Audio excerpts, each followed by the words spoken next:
कि आजकल जो वायरल इन्फेक्शन हो रहे हैं ना, देखो ये मौसम जो आता है ना जुलाई से लेके अक्टूबर तक का, इस मौसम में वेदर चेंजेस बहुत ज्यादा होता है और पेशेंट भी बहुत ज्यादा बढ़ते हैं।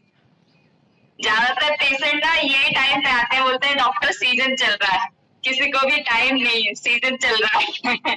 तो ये सीजन चलता क्यों है, इसके बारे में थोड़ा सा आज हम लोग जानेंगे कि हमारी बॉडी में क्या होता है ऐसा जो हम इतने मतलब बीमार होते हैं। बीमार हम क्यों होते हैं, है ना।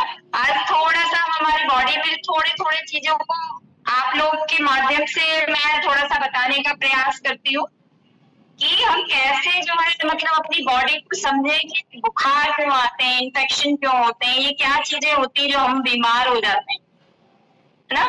तो आज हम इसके बारे में थोड़ा सा जानने का प्रयास करते हैं कि हम बीमार क्यों होते हैं, है ना। आप सब लोग जानना चाहेंगे ना क्यों बीमार हो जाते हैं, क्यों आ जाता है बुखार, हमें आता है ना बुखार।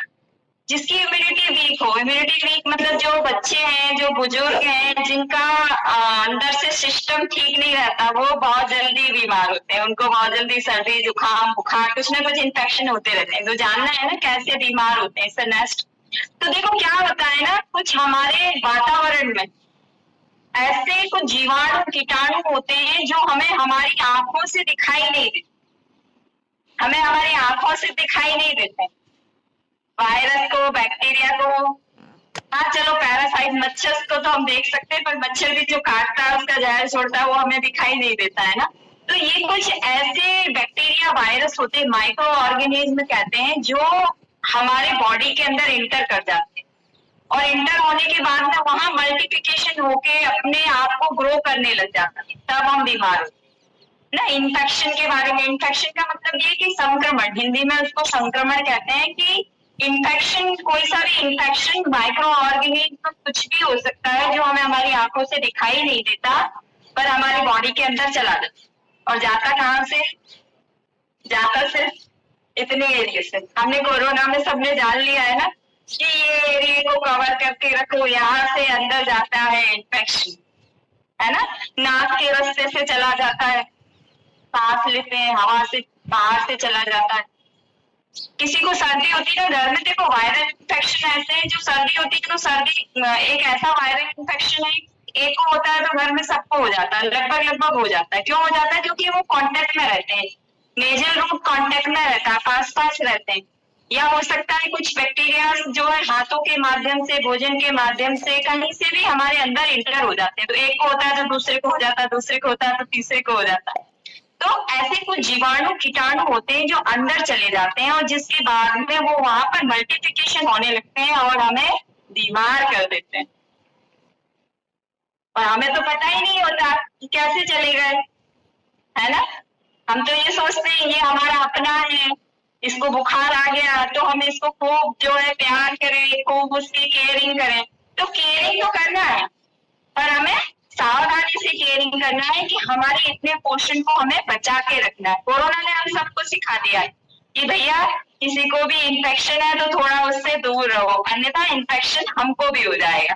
तो ऐसे कुछ इन्फेक्शन होते हैं, कुछ वायरल इन्फेक्शन का टेस्ट, कुछ वायरल इन्फेक्शन होते हैं, कुछ बैक्टीरियल इन्फेक्शन होते हैं। होता क्या है कि ये जो अभी मौसम चल रहा है ना, इसमें उमस, गर्मी और इस टाइप ये वाला जो मौसम रहता है ना, जुलाई से जब बारिश शुरू होती है और एंड तक का, कभी तो बारिश हुई, कभी गर्मी हुई, कभी मौसम में ऐसा लगता है ठंडा हो गया, कभी लगता है गर्म हो गया। इसकी वजह से नमी बनी हुई रहती है या सड़कों पे पानी भरा हुआ रहता है और वहीं से निकलना करना रहता है। तो ऐसे आजकल बहुत सारे इन्फेक्शन चलते हैं। अभी आई फ्लू बहुत चला, अब तो खैर ठीक हो गया लगभग लगभग। बहुत सारा आई फ्लू चला, आंखों में मतलब इन्फेक्शन हो जाता था। आंखों में भी इन्फेक्शन कैसे, कंजक्टिवाइटिस होता है, कुछ माइक्रो ऑर्गेनिज्म आंखों के माध्यम से हमारी लेयर को खराब कर देते हैं, कंजक्टिवा को, और उसकी वजह से रेडनेस होना, आंखों में आंसू आना। एक को हुआ ना तो दूसरे को अपने आप हो जाएगा, तीसरे को अपने आप। क्यों हो जाएगा, क्योंकि वो उसके कांटेक्ट में है, कहीं ना कहीं से कुछ ना कुछ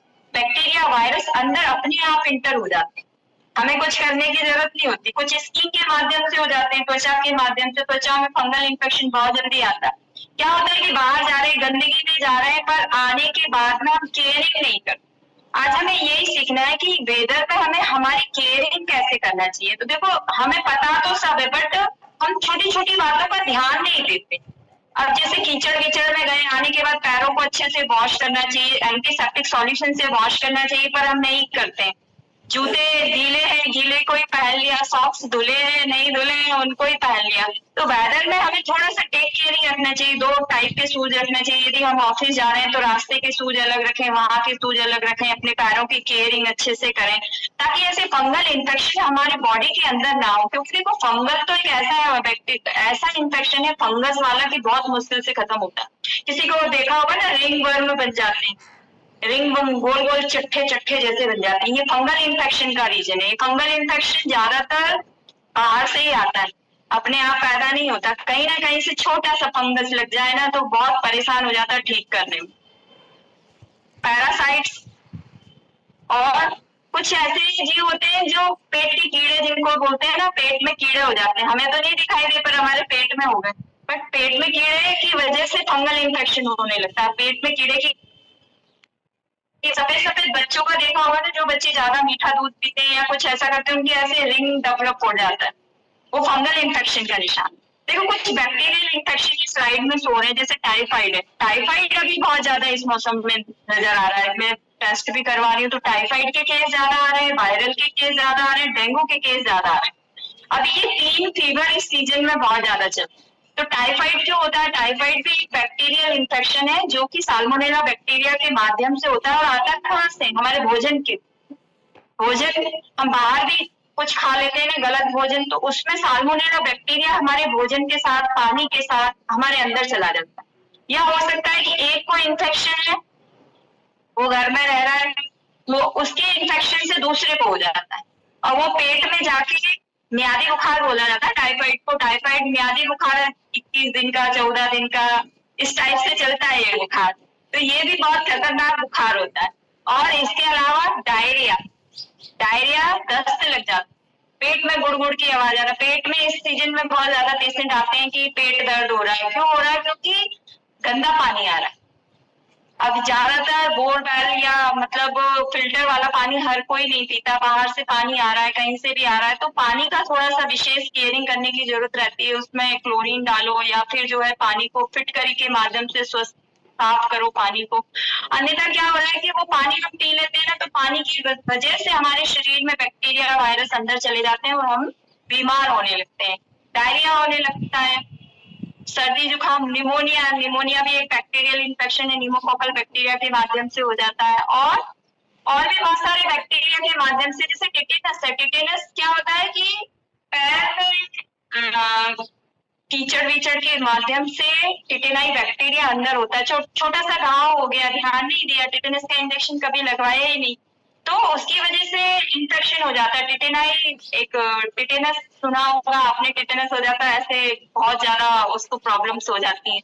तो कुछ जो है की वजह से प्लेग हो जाता है। तो इस टाइप की कुछ बैक्टीरिया हैं जिनको हमें ध्यान रखना चाहिए कि ये बैक्टीरिया हमारे अंदर जा सकता है, हमारे आसपास ही मौजूद होता है, हमें तो उसको बच के रहना है उससे। तो हमें बच के रहना है। बाहर का यदि खाना खा रहे हैं तो साफ सुथरा होना चाहिए, कहीं भी जाके नहीं खा लेना है, ध्यान रखना है। पानी जो हम पी रहे हैं उसका ध्यान रखना है। जो हम सांस ले रहे हैं, ध्यान रखें कि सामने वाले को कोई इन्फेक्शन हो सकता है, तो हमें थोड़ा दूरी बना के रखना है।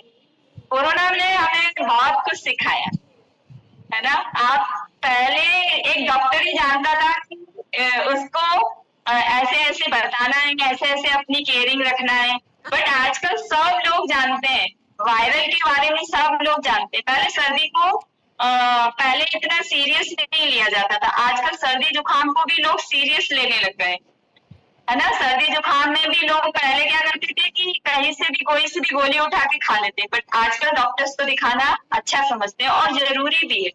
अपने मन से कोई दवाई नहीं लेना चाहिए, अपने मन, हमारा शरीर मन से दवाई लेने के लिए नहीं है। मैं और आगे बताऊंगी आपको। देखो कुछ वायरल इन्फेक्शन होते हैं, जैसे सर्दी जुकाम का मैंने बताया कि सर्दी जुकाम होती थी ना, तो ये एक वायरल इन्फेक्शन, इसमें एकदम से दवाई लेने की जरूरत नहीं होती। ये हमारे शरीर में वायरस, सर्दी होती है ना तो सर्दी का इन्फेक्शन 3 दिन तक रहता है, 3 दिन बाद ठीक हो जाता है। यदि बुखार आ रहा है है ना, बुखार आ रहा है या और भी ज्यादा कुछ दिक्कत लग रही है, कफ ज्यादा हो रहा है, तो डॉक्टर को दिखाना चाहिए, नहीं तो 3 दिन में ये ठीक हो जाता। पर हम क्या करते हैं, कोई सी भी सर्दी की दवाई पड़ी है तो तुरंत खाते, तुरंत खाने से क्या होता है कि वो स्टेरॉइड है और उसके कारण और डिले हो जाती है सर्दी, या थोड़ा सा भी कुछ भी लगता है ना तो हम तुरंत मेडिसिन खा लेते हैं, तो ये नहीं खाना चाहिए। इससे हमारी इम्यूनिटी पावर पे इफेक्ट होता है। हमारा सेल्फ को, हमारी बॉडी प्रयास करती है कि कोई भी माइक्रो ऑर्गेनिज्म, कुछ भी बैक्टीरिया वायरस हमारे अंदर गया है, बॉडी खुद अपने आप ही प्रयास करेगी उसको मारने का, है ना। ऐसे ही अंदर थोड़ी ना कुछ भी देखिए, हमारे जैसे घरों में दरवाजे हैं तो दरवाजे पे कोई ठोकता है तो हम देखते हैं ना कि ये अच्छा है तो हम अंदर आने देंगे, नहीं है तो नहीं आने देंगे। तो ऐसे ही हमारी बॉडी भी प्रयास करती है खुद से। अच्छा, बुखार क्यों आता है? आप सभी को पता है बुखार क्यों आता है? आगे और मैं बताऊंगी। देखो ये स्लाइड में शो हो रहा है कि वायरल इन्फेक्शन है। वायरल इन्फेक्शन कुछ भी हो सकता है, कफ हो सकता है, मतलब सर्दी जुकाम बुखार हो सकता है, कुछ HIV इन्फेक्शन होते हैं, एड्स होता है। अभी कोरोना के बारे में सभी को पता है कि ये वायरल इन्फेक्शन था। अच्छा, कोरोना की पहले से कोई मेडिसिन तो नहीं थी ना, कोई दवाई तो नहीं आई थी, सिम्टोमेटिकली इलाज हुआ था। सिम्टोमेटिकली कहने का मतलब बुखार आया तो बुखार की दवाई दे दी थी, सर्दी हो रही तो सर्दी जुकाम की दवाई आ गई थी। पर वायरल के लिए कोई दवाई आई थी क्या कि कोविड-19 को ये गोली लो इससे मर जाएगा, या ये इंजेक्शन लगाओ इससे मर जाएगा? नहीं आई ना, उसका वैक्सीन बना। तो वायरल बैक्टीरिया से भी ज्यादा खतरनाक होता है। अच्छा, बैक्टीरिया को मारने के लिए तो एंटीबायोटिक्स बनाई है, वायरल को मारने के लिए अभी तक कोई मेडिसिन ऐसी बनी नहीं, एंटीबायोटिक ऐसी बनी नहीं, इसके लिए वैक्सीन ही बने जिनके माध्यम से हम हमारे शरीर की सुरक्षा कर सकते हैं। अच्छा देखो, बैक्टीरिया को तो भी माइक्रोस्कोप से डॉक्टर्स स्टडी कर लेते हैं, बट वायरल तो दिखाई ही नहीं देता। वायरल जब जांच की रिपोर्ट करवाई जाती है ना, आपका ब्लड सैंपल लिया जाता है ना, तो डॉक्टर देखता है इसको बुखार आ रहा है तो इसके ब्लड में जो पिक्चर्स है उसमें कुछ मतलब वायरल इन्फेक्शन। वायरल इन्फेक्शन का मतलब ये है कि कुछ नहीं आ रहा जांच में, 4-5 दिन में वो ठीक हो जाएगा, सिर्फ उसको अपने इम्यूनिटी पावर की केयरिंग रखना। अच्छा देखो, हम बीमार हो रहे हैं किसी न किसी के माध्यम से, हम बीमार हो रहे हैं। जैसे कोई भी मल पदार्थ है, गंदी चीज है, वो गंदी चीज जाती किसके थ्रू? कोई एजेंट के थ्रू।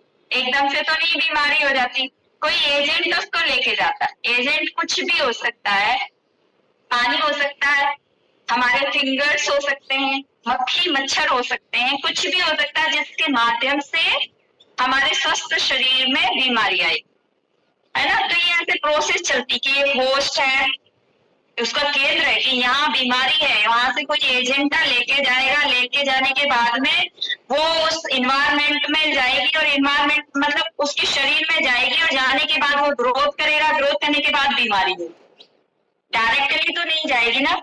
तो हमें बीच में जो ये माध्यम है उन पे थोड़ा सा ध्यान रखना है कि हमारे आसपास के जो माध्यम है हमें उनके प्रति सचेत रहना है। जैसे ये दिखाया ना बीच वाली लाइन, इसको हटा दें तो हम ठीक रहेंगे, है ना। पानी, कहने का मतलब ये है कि हमारे पानी हुआ, खाने पीने की चीजें हुई, हमारे हाथ हुए,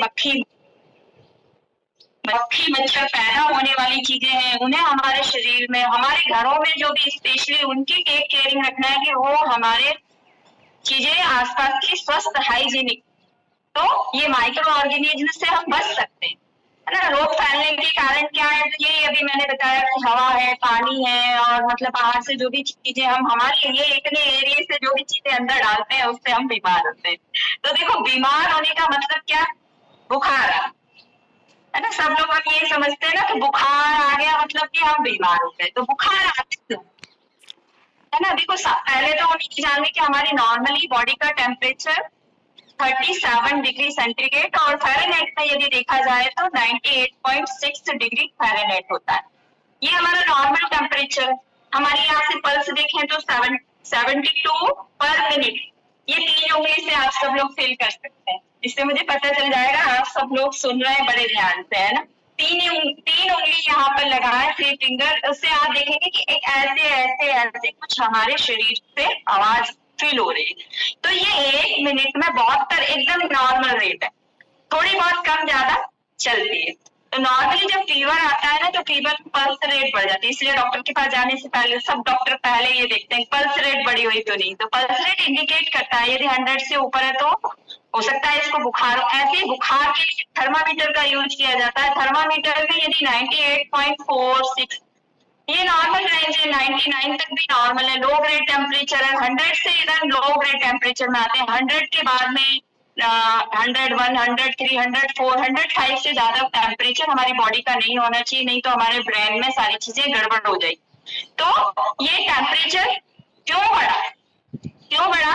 कोई भी माइक्रो ऑर्गेनिज्म, बैक्टीरिया, वायरस हमारे शरीर के अंदर गया और बॉडी उससे प्रयास कर रही है, उसको मार रही है, तो ऊर्जा उत्पन्न होती है। जैसे हम एक्सरसाइज करते हैं तो हमारी बॉडी गर्म होने लगती है ना, फिर पसीना निकलता है, ऐसे ही बॉडी लड़ाई करती है। अब लड़ाई, हमारी बॉडी तो लड़ाई नहीं करती है, तो हमारी बॉडी के अंदर, ब्लड के अंदर स्पेशली WBC बनाए।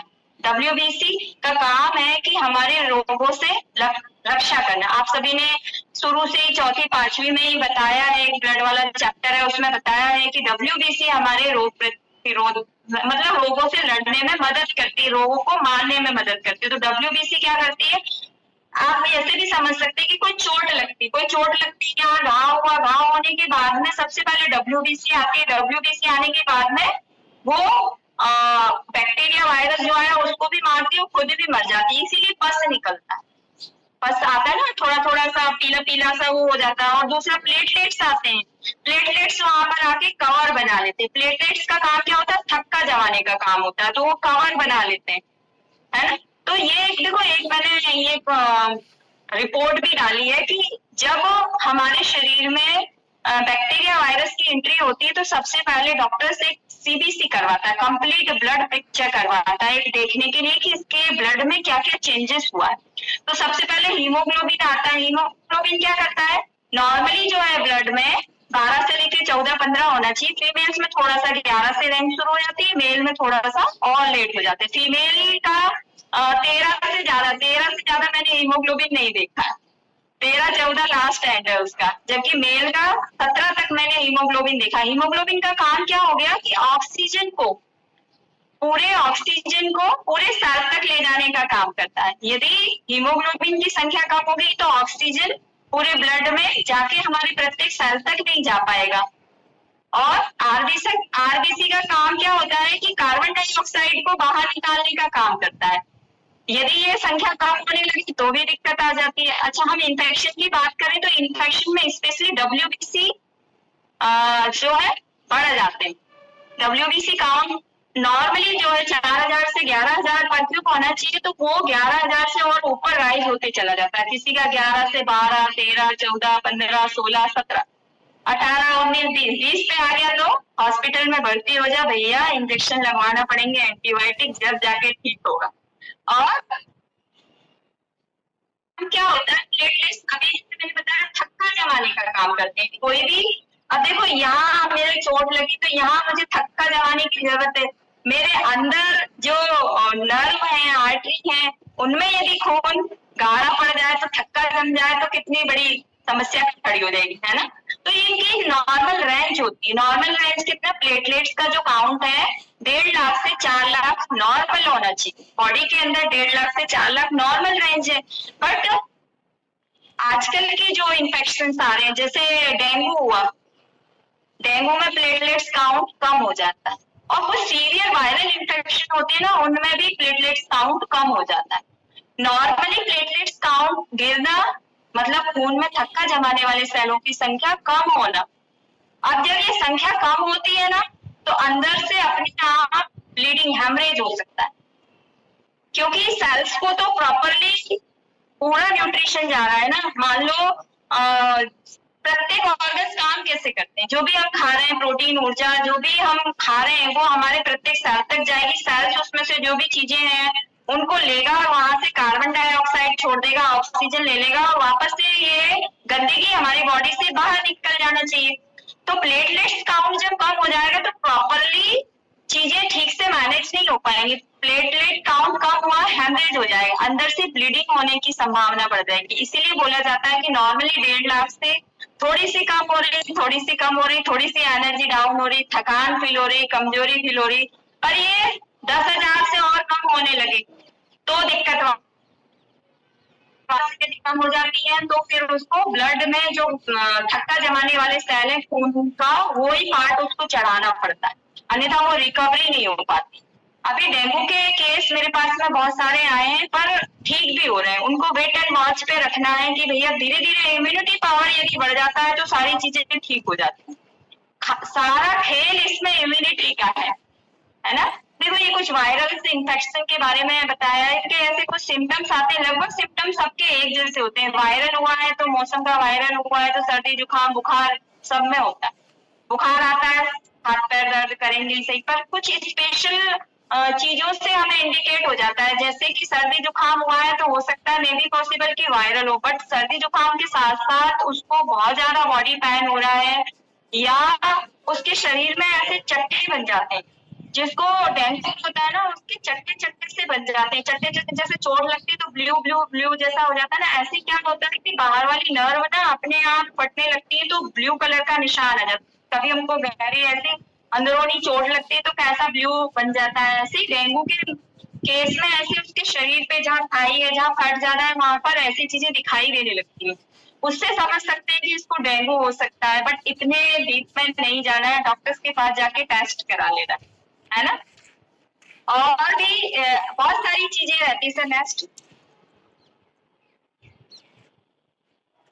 टाइफाइड फीवर का भी जैसे मैंने बताया था, देखो टाइफाइड के सिम्टम्स आने लगते हैं। टाइफाइड में भी क्या होता है, लो ग्रेड टेम्परेचर रहता है, इन बीच बीच में रुक रुक के बुखार आता है। आज बुखार आ गया, हो सकता है शाम को नहीं आएगा, दूसरे दिन फिर से आ जाएगा, पेट में दर्द होगा, थकान रहेगी, कमजोरी रहेगी। ये सबके सिम्टम्स एक जैसे होते हैं, पर डॉक्टर टेस्ट करके पता लगा लेते हैं कि भैया इसको ये इन्फेक्शन हुआ है तो इससे हमें बच के रहना है ना।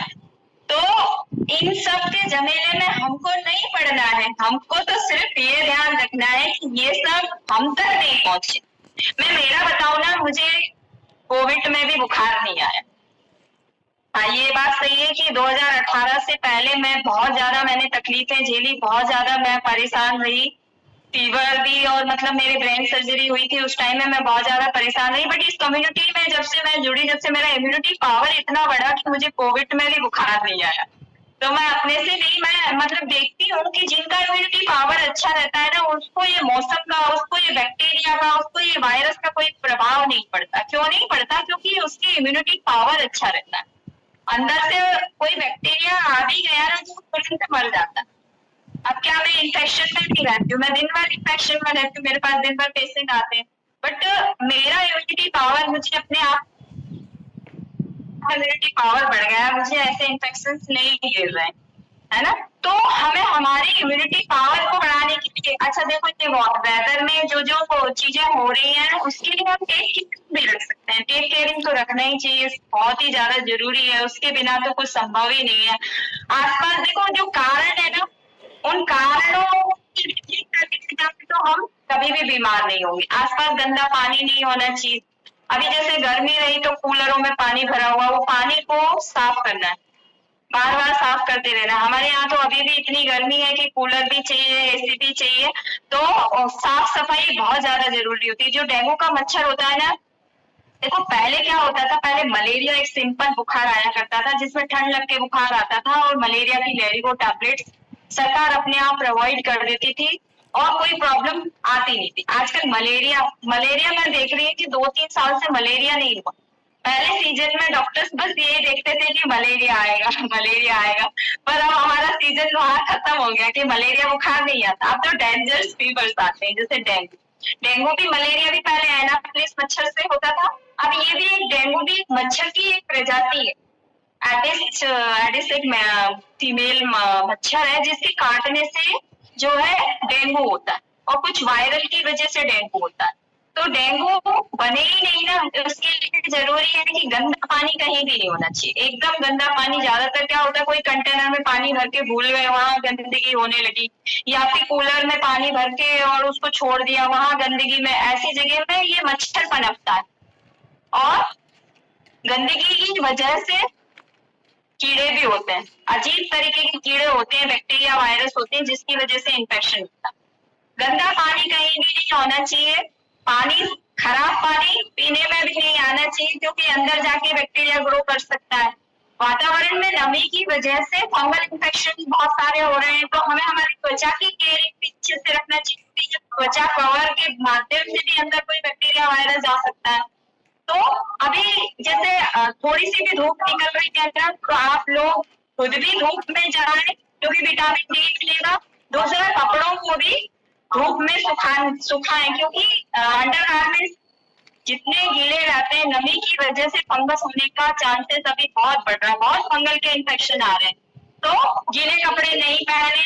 शूज का मैंने बताया था कि 2 टाइप के शूज रखें। यदि ऑफिस में आप अपने अलग शूज रखें, रास्ते के शूज अलग रखें, सॉक्स प्रॉपरली वॉश करें क्योंकि फंगस कहीं से भी बैक्टीरिया वायरस हमारे शरीर के अंदर जा सकता है। खुले में कभी भी खाना कहीं भी रखा है नहीं खाएं, बाहर का कोशिश करें नहीं खाएं। खाना है तो स्वच्छता देख के खाएं, बाहर जा रहे हैं तो कोशिश करें फ्रूट्स वेजिटेबल्स ज्यादा खाएं। तो फ्रूट्स वेजिटेबल्स जो है देख के खाएं, धो के खाएं। कोरोना ने हमें बहुत सारी चीजें सिखाई है, आप सबको पता है, बस करने की देर है। तो ये छोटी छोटी बातें हैं, यदि हम उनका प्रॉपरली ध्यान रखें तो कोई दिक्कत नहीं आएगी। दूसरा ये देखो, मच्छरों को मारने के लिए ज्यादातर घरों में सभी पहले तो मच्छरदानी लगा लिया करते थे क्योंकि पहले कोई लिक्विड या रिफिल अगरबत्ती ऐसी कुछ चीजें नहीं चलती थी, बट आजकल सब वही यूज कर रहे हैं, तो वो भी एक जहर है, तो मच्छर को मार रहा है ना, तो हमारे शरीर में जाके भी कहीं ना कहीं नुकसान करता है। आंखों में जलन होगी, एलर्जी होगी, कुछ केमिकल्स ऐसे जाते हैं जिससे अस्थमा हो सकता है, सांस से लेने में दिक्कत हो सकती है। तो आप उसको उस टाइम पे लगाएं। अब जैसे मैं यहाँ एक्सरसाइज कर रही हूँ तो मैंने मेरे बेडरूम में उसको लगा के छोड़ दिया कि कोई मच्छर होगा मर जाएगा, पर मैं जब सो रही हूँ जब उसको लगा के नहीं सोऊं क्योंकि वो फिर मेरे शरीर में जाएगा। तो हमें थोड़ा सा माता बहनें जो भी है, मैं उनसे कहना चाहूंगी कि जब बच्चे नहीं है, जब आप उस रिफिल को लगा के छोड़ दें ताकि वो वहां मच्छर है तो वो खत्म हो जाए।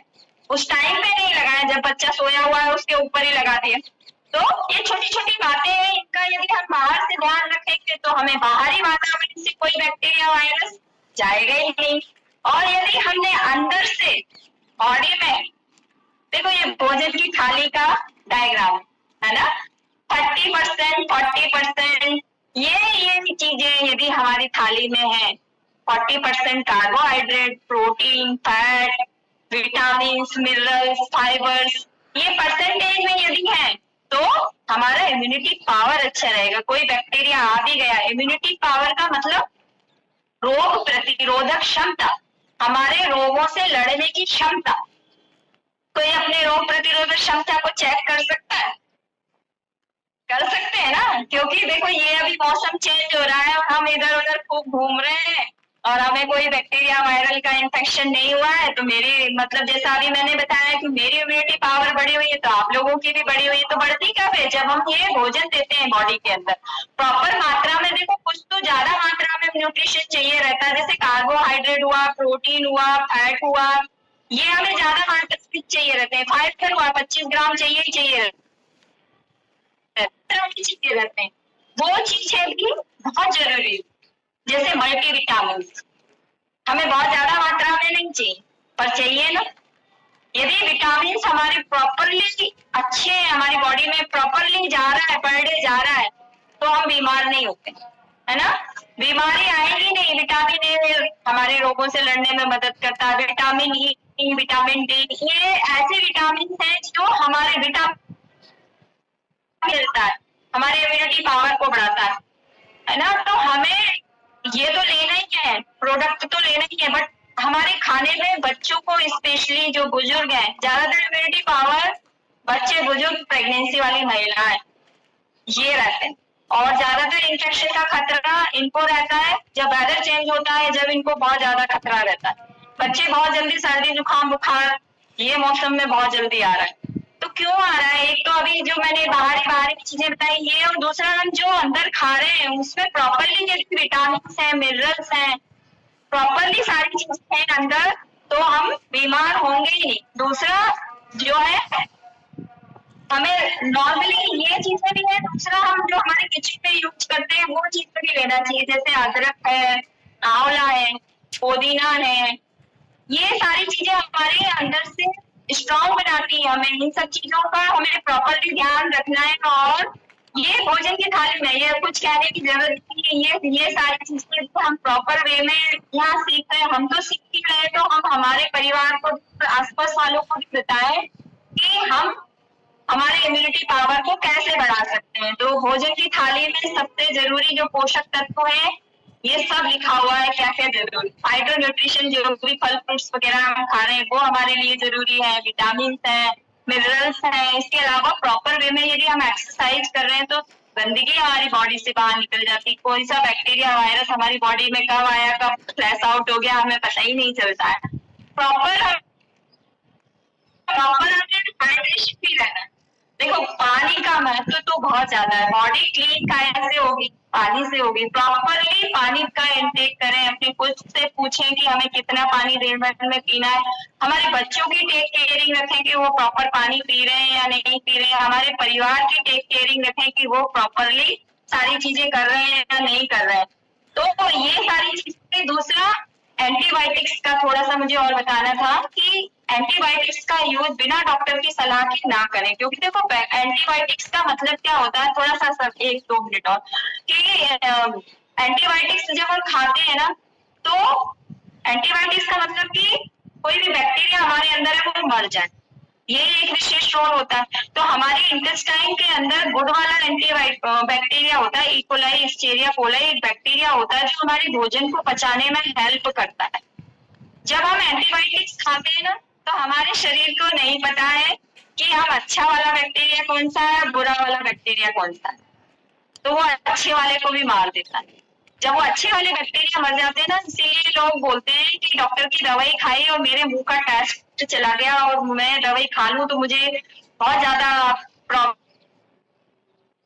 बॉडी के अंदर जो अच्छी चीजें है ना वो भी खत्म हो जाती है। बॉडी के अंदर जो गुड वाला बैक्टीरिया इंटेस्टाइन के अंदर पाया जाता है वो भी खत्म हो जाता है। तो एंटीबायोटिक्स जितनी जरूरी है उतनी ही खाना चाहिए। नॉर्मली अपने आप एंटीबायोटिक्स नहीं खाना चाहिए। डॉक्टर डिसाइड करेगा कि उसको एंटीबायोटिक देना है या नहीं देना है। थोड़े बहुत इन्फेक्शन हमारी इम्यूनिटी अपने आप ठीक कर लेती है। और यदि प्रॉपर में मैंने जो डायग्राम बताया था, हम हमारी बॉडी को स्ट्रांग बना लेते हैं, तो कोई भी इन्फेक्शन आ जाए हमारी बॉडी का कुछ नहीं बिगाड़ पाएगी। नहीं बिगाड़ पाएगी ना। हमारी लाइफ स्टाइल में हमें इन सब चीजों का प्रॉपरली ध्यान रखना है। और भी कुछ छूट गया होगा तो नेक्स्ट टाइम कवर कर लेंगे। बस टेक केयरिंग रखना है। और दूसरी बात और भी थोड़ा सा ये बताना था मुझे, जो लोग स्मोकिंग करते हैं, जो लोग अल्कोहल लेते हैं, उन लोगों को हमेशा इन्फेक्शन का रिस्क रहता ही रहता है। और जिन लोगों को डायबिटीज है, स्पेशली डायबिटीज हुआ, थायराइड हुआ, इनका इम्यूनिटी पावर बहुत ज्यादा वीक रहता है। उन लोगों को वेदर चेंज में बराबरली प्रॉपरली अपनी केयरिंग रखना चाहिए।